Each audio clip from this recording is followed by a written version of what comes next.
The mess Southwest Airlines made of the holidays isn't over just because the people have now been taken where they need to go. Lost luggage is the baggage that Southwest can't shake. Speaking of things that have been missing for a while, there's Marshall Zellinger. Hey, if we found you, maybe now you can go find the bags. Well, I'm drawn to the letter Z, so we're going to start at the end of the alphabet for these bags. These letters indicate the last names of the people whose bags these are. Luckily, there's no Z's for the people whose last name are Z. In a cruel twist, though, Kyle, you can see baggage claim 1 carousel over here is moving. This is for people whose flights came in today. So those bags are coming right now, right next to the area where people are still waiting to be reunited with their bags from last week. Do you think this is what Southwest had in mind with the slogan, "Bags Fly Free"? No.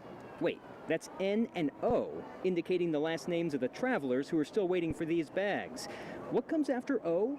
Kip's last name, Ports. Southwest victim, if you will, kind of a harsh term. Kip and his family were supposed to fly to Reno last Tuesday to get to Lake Tahoe, so they would be there specifically today. January 2nd, which would have been my late father-in-law's 80th birthday, which was the day that my wife and her 2 brothers were going to sprinkle his ashes, legally or otherwise, at the ski mountain that they grew up, and he taught them how to ski at. They're missing 8 bags, and Kip has spent much of his holiday weekend trying to find them. I can show you on my phone, I spent 5.5 hours yesterday on hold and never got a hold of anybody. He still has the tags. He just wants the bags that go with them. His wife was just notified by FedEx, not Southwest, that 7 of their 8 bags are being delivered to their home. It's that 8th bag, though, that has them concerned. I'm hoping that the bag that is missing, the bag in question, is not the one that contains his ashes. Everything can be replaced other than the most important thing. We were convinced that this luggage never left Denver. Cookie Clark is also missing bags and has not heard from Southwest about them. Oh, no, we came back on our own. She found one of the 2 just by showing up at the airport today, like so many others, waiting to talk to someone at the baggage service office. Did you have to stand in that today?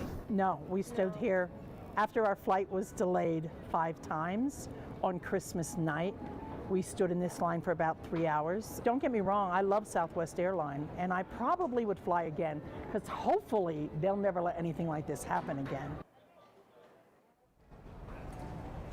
I feel like I'm at the zoo overlooking some rare breeds. Like there's one over there with flowers on it. You can see some of the typical black-covered, blue-covered, gray-covered bags, but it's the exotic ones. But it's not funny when you see all the stuff that people need to be reunited with. There is a Southwest employee back here who told me she came in from Oakland just to help out, trying to get these bags back to people. One story I want to pass along. I didn't meet this person, but Cookie, the woman I interviewed in the story, told me there was a guy who was told his bag was in Kansas City. He drove to Kansas City. When he got there, they told him his bag was here in Denver. He was back here today looking for that bag. Oh, no. I mean, and you got to think what that dude had been through before he got a gratis trip to Kansas City. I wish I had met the guy. She said he was in great spirits, and I really wanted to talk with him about that. Yeah. Yikes. I could think of a couple spirits that would help.